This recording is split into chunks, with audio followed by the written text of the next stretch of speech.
Mais pourquoi mon nom n'est-il pas écrit dans le livre de vie? Je suis un chrétien né de nouveau. Je ne joue pas avec les choses de Dieu. J'ai converti beaucoup de pécheurs à la repentance. Pourquoi devrais-je être bloqué après tous mes efforts sur terre? Ce n'est pas juste. Regardez.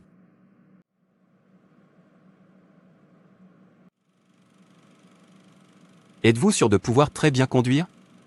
Parce que je ne veux pas confier ma voiture à un conducteur inexpérimenté. Monsieur, croyez-moi, je peux très bien conduire. Je conduis depuis presque 3 ans. Je suis bien expérimenté quand il s'agit de la conduite. S'il vous plaît, donnez-moi le travail. Je promets de ne jamais vous décevoir. Une autre chose est que vous devez donner votre vie à Jésus. Comme vous pouvez le voir, je suis un enfant de Dieu. Je ne permettrai pas à mon chauffeur personnel de mourir dans le péché. Si je te confiais le travail et refusais de te donner Jésus, je ne t'aimais pas. Parce que Jésus est tout ce qui compte, là où vous passerez votre éternité. Monsieur, j'aime tellement Jésus. Il est mon Seigneur et Sauveur personnel. Il est ma force, mon souffle, mon tout. Sans lui, je ne suis rien. D'accord, sois mon chauffeur. Merci beaucoup, monsieur. Merci Jésus. Tu peux aller m'attendre au salon, me laisser manger et m'habiller, puis tu m'emmènes à ma pharmacie. Monsieur, je vous remercie. Je prie pour qu'il ne me décevra pas. Oui, j'ai enfin trouvé quelque chose à faire. Merci, mon Dieu, d'avoir frayé un chemin là où il n'y en a pas, pour un orphelin comme moi. Je suis plein. Nous sommes en retard. Viens m'emmener à ma pharmacie. Oui, monsieur. Faire attention de ne pas rayer ma voiture. Oui, monsieur. Bienvenue, monsieur. Merci, est-ce que quelqu'un m'a cherché? Non, monsieur. Ok, reviens à ce que tu es en train de faire. D'accord, monsieur. Pierre mon frère. Victor. Vous êtes ici, bienvenue. Veuillez me suivre, je veux discuter de quelque chose de très important avec vous, tout en vous divertissant. Ne dites pas non, vous allez adorer, allons-y. Waouh, j'ai hâte d'être diverti par toi. Vendeuse, prends soin d'ici, je sors. D'accord, monsieur. Guy Jescou. Bien mon frère. Vous vous portez bien, regardez votre pharmacie. J'ai failli ne pas le reconnaître. Mon frère est Dieu. Il m'a béni plus que ma bouche ne peut le dire. Avant que j'oublie, comment vont tes affaires? Je dois l'avouer, Dieu est bon pour moi aussi. Mon entreprise marche très bien. C'est pourquoi je suis venu vous voir. Gloire à Dieu. Madame, venez prendre votre argent, j'ai fini. Je viens, monsieur. Permet de gérer ici. Aucun problème. Vous dites quelque chose à propos des affaires. Oui, il y a une entreprise dont je veux discuter avec vous. Quel est le business? C'est très rentable et vous l'aimerez parce que c'est le genre d'entreprise que vous aimez faire. Mon ami, tu es si drôle. En quoi consiste l'entreprise? J'ai contacté les concessionnaires de notre entreprise. Ils nous fourniront directement. J'ai tout conclu avec eux, mais je veux t'impliquer parce que tu es mon bon ami. Ils disent que je devrais apporter 200 000 $, de sorte qu'ils ne fourniront plus de médicaments à personne dans cette région, sauf à nous. Waouh, c'est une bonne nouvelle. Alors es-tu dedans ou dehors? En fait, porte-moi avec toi. Alors, qu'est-ce qu'on va faire ensuite? Ce qui se passera, c'est que vous apporterez 100 000 $ et j'apporterai 100 000 $. C'est 50 à 50. Donnons-leur. De sorte que nous seuls serons les grossistes de cette ville. Ok les frères, je suis avec vous. Alors, quand attendent-ils l'argent? Je vais les appeler et je reviens vers vous demain. Bon, allons-y alors. Je suis ok. Demain alors. Mon ami, je vais rentrer à la maison maintenant jusqu'à demain. Non, suivez-moi à ma pharmacie, laissez-moi dire à mon chauffeur de vous déposer. Pas de problème, je vais bien. Ne t'inquiète pas pour venir. Je serai le seul à appeler demain. D'accord. Fille de vente. Où est cette fille? Bonjour mon ami, jusqu'où? Cette agence a dit que je devrais apporter l'argent dans une semaine. Je vais organiser le mien dans 3 jours et le transférer sur votre compte. Ok, d'ici là. Que se passe-t-il? Cela fait 3 mois, j'ai donné l'argent à mon ami, depuis je n'ai plus de nouvelles de lui. Que ce ne soit pas ça, ces gens ont emporté mon argent, parce que je ne le prendrai pas. En fait, laissez-moi lui envoyer mon chauffeur, faites-moi savoir ce qui se passe. Chauffeur. Monsieur. Allez chez mon ami lui dire que je veux le voir. Et ça doit être maintenant. Et ne perdez pas de temps là-bas, vous devez m'emmener à mon bureau. D'accord, monsieur.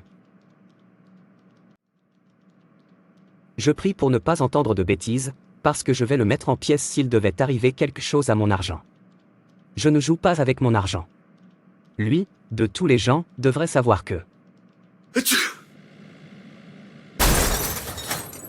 Oh mon Dieu, j'ai écrasé la voiture de mon patron. Qu'est-ce que je vais faire maintenant? Qui paiera pour moi? Je n'ai pas d'argent ni personne. J'ai fini, Dieu s'il te plaît sauve-moi, tu es le seul que j'ai. Monsieur, j'ai eu un accident en revenant de chez votre ami. Où est ma voiture? La voiture s'est écrasée. Quelle? Ne m'avez-vous pas dit que vous pouviez très bien conduire? Je suis désolé monsieur, c'était une erreur. Qu'est-ce que vous me dites? Vous voulez dire que vous avez délibérément accidenté ma voiture? Est-ce parce que je te traite bien? Ou parce que vous savez, je suis un enfant de Dieu? Je suis désolé de vous décevoir. Vous devez payer la voiture, et je me fiche de la façon dont vous le faites. Tout ce que je sais, c'est que vous allez payer et refuser de payer. Je vais jeter ma Bible et m'occuper de toi. Monsieur, s'il vous plaît, je n'ai pas d'argent, ni personne qui puisse m'aider, me pardonner, ou mieux encore, laissez-moi travailler pour vous, jusqu'à ce que l'argent de la voiture soit terminé. Allez se faire cuire un œuf. Pensez-vous que je suis une blague? Tu vois, tes larmes de crocodile ne peuvent pas te sauver. Vous n'avez qu'un mois pour payer la voiture. Maintenant, sortez de chez moi et laissez-moi ne pas vous attendre. Que fais-je? Que fais-je? J'ai besoin d'argent pour payer cette voiture. Mais la question est, comment vais-je obtenir l'argent? Ça n'a pas de sens. Laisse-moi t'attendre, et ne vois pas ma voiture. Tu verras si je ne t'oublierai pas en prison. Quand je vous ai demandé si vous saviez conduire, vous avez dit oui, malgré le fait que vous ne le sachiez pas. Que se passe-t-il? Ils ont dit que tu voulais me voir. Ce qui s'est passé, tu avais l'air très provoqué. N'est-ce pas ce bon à rien garçon, qui s'appelle mon chauffeur? Il a accidenté ma voiture. Je lui ai dit de payer pour cela. S'il ne le fait pas, il verra la bête en moi. Ami, je pense que tu devrais lui pardonner. Rappelez-vous que nous offensons Dieu, et il nous pardonnera. Montrez-lui cet amour du Christ et laissez-le aller, au moins vous avez de l'argent pour vous en procurer un autre si cela vous plaît. Assez, je ne lâcherai jamais, il doit payer pour ça. Rappelez-vous que le garçon en question est un orphelin. Et s'il est orphelin? Ne l'ai-je pas prévenu avant de lui donner ma voiture? Veuillez lui pardonner. Ce n'est pas sa faute, c'est une erreur. N'importe qui peut faire une erreur. Au moins, cela le rendra plus prudent la prochaine fois. Soyez tolérants les uns envers les autres et pardonnez-vous si quelqu'un a une plainte contre un autre. Tout comme le Seigneur vous a pardonné, vous devez aussi pardonner. Deuxièmement, Colossiens 3 verset 13. Ne pas pardonner, c'est comme prendre du poison mais s'attendre à ce que quelqu'un d'autre meure. Être chrétien signifie pardonner l'inexcusable, car Dieu a pardonné l'inexcusable en vous. Ne pas pardonner, c'est choisir de rester emprisonné dans une cellule d'amertume, purger une peine pour le crime de quelqu'un d'autre. Pardonnez et lâchez prise pour être libre et vos prières seront exaucées. Si Dieu peut vous pardonner une dette aussi énorme, pourquoi ne pouvez-vous pas pardonner aux autres? C'est comme si vous le souteniez. Occupe-toi de tes affaires. Ce n'est pas pour ça que je t'ai appelé. Que se passe-t-il avec l'accord que nous avons eu? J'étais censé avoir vu mes marchandises maintenant. Cela fait 3 mois que je vous ai donné mon argent durement gagné. Pourquoi n'avez-vous rien dit d'utile depuis? Se refroidir. Il n'est pas tard, ils sont toujours dessus. Je suis sûr que dans 5 mois, ils finiront l'arrangement. Envisagez simplement de pardonner au garçon et laisser tomber son erreur. Rappelez-vous, Jésus nous a pardonné tous nos péchés. Tu devrais faire pareil. Rappelez-vous, la façon dont vous traitez ceux qui vous offensent compte aux yeux de Dieu. Dieu s'intéresse à la façon dont vous traitez ceux qui vous offensent. Nous avons offensé Jésus et il nous a bien traités. Nous devrions faire la même chose. C'est ce qui fait de nous des chrétiens. J'ai fini de parler avec toi. Priez pour que je voie mes biens dans 5 mois. Sinon, vous aussi vous verrez la bête en moi. Dieu merci, vous savez que je ne joue pas avec mon argent. Maintenant, quittez ma maison. Non-sens. Jésus avait l'habitude de nous pardonner. Suis-je Jésus? En fait, je vais appeler la police pour lui. Il y restera jusqu'à ce qu'il finisse de payer l'argent. La prochaine fois, il n'admettra pas ce qu'il ne sait pas faire. Officier, j'ai besoin que vous arrêtiez le criminel qui a détruit ma voiture. Allons-y avant qu'il ne s'enfuit. Ok, emmène-moi là-bas.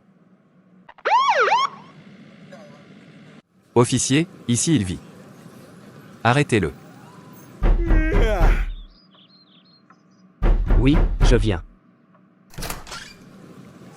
Vous êtes en état d'arrestation pour avoir détruit la voiture de votre patron. Patron, s'il vous plaît, pardonnez-moi. Je promets que je paierai pour cela. Donnez-moi juste un peu de temps.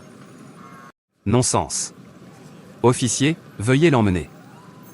Je n'ai personne pour m'aider. S'il vous plaît, pardonnez-moi. Officier, que attendez-vous pour l'emmener? S'il savait qu'il n'avait aucun corps, pourquoi m'a-t-il menti? Maintenant bouge. Mon cœur. Chay. Il est mort.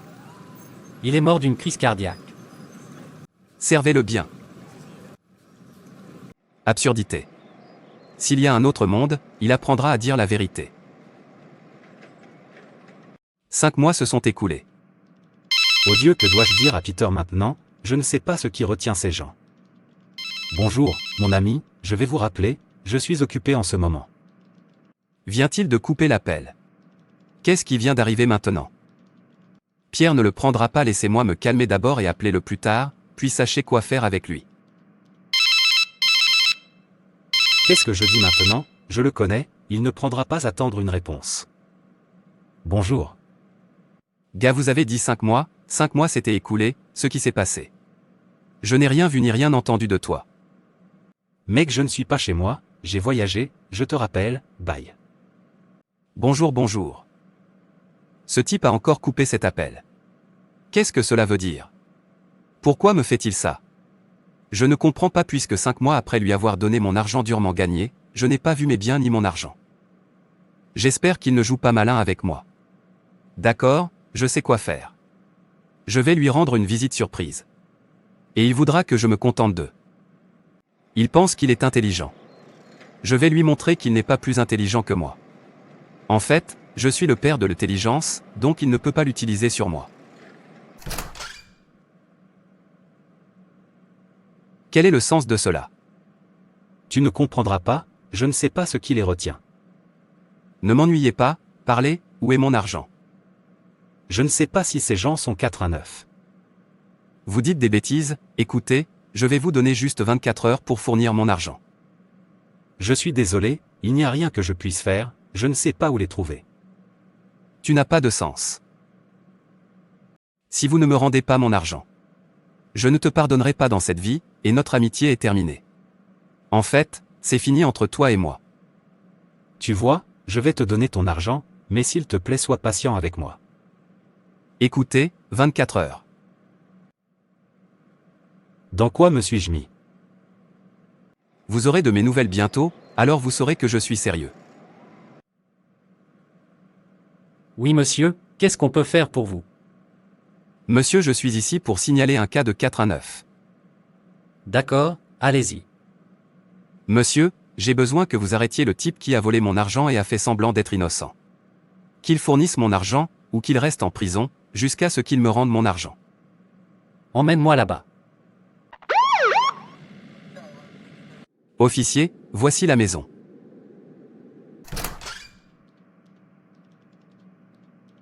Vous êtes en état d'arrestation et vous avez le droit de garder le silence, car tout ce que vous direz peut être utilisé contre vous. Maintenant déplacez-le. Monsieur s'il vous plaît, laissez-moi parler à mon ami. J'ai dit bouge-le. Peter, s'il te plaît, pardonne-moi, souviens-toi que nous sommes amis. Ami mon pied. Non-sens, je ne trouve pas d'ennui, mais si vous me trouvez, je ne lâcherai pas prier pour que l'argent soit trouvé. Sinon tu vas pourrir en prison. Monsieur s'il vous plaît, aidez-moi à supplier mon ami de me pardonner. Bouge-le. S'il vous plaît aidez-moi à le supplier de me pardonner, je promets de lui payer son argent. Priez pour que l'argent soit trouvé, sinon vous mourrez ici. Peter s'il vous plaît pardonnez-moi, Peter s'il vous plaît pardonnez-moi.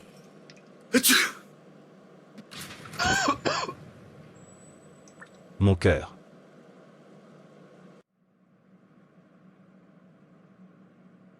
Comment avez-vous traité ceux qui vous ont offensé?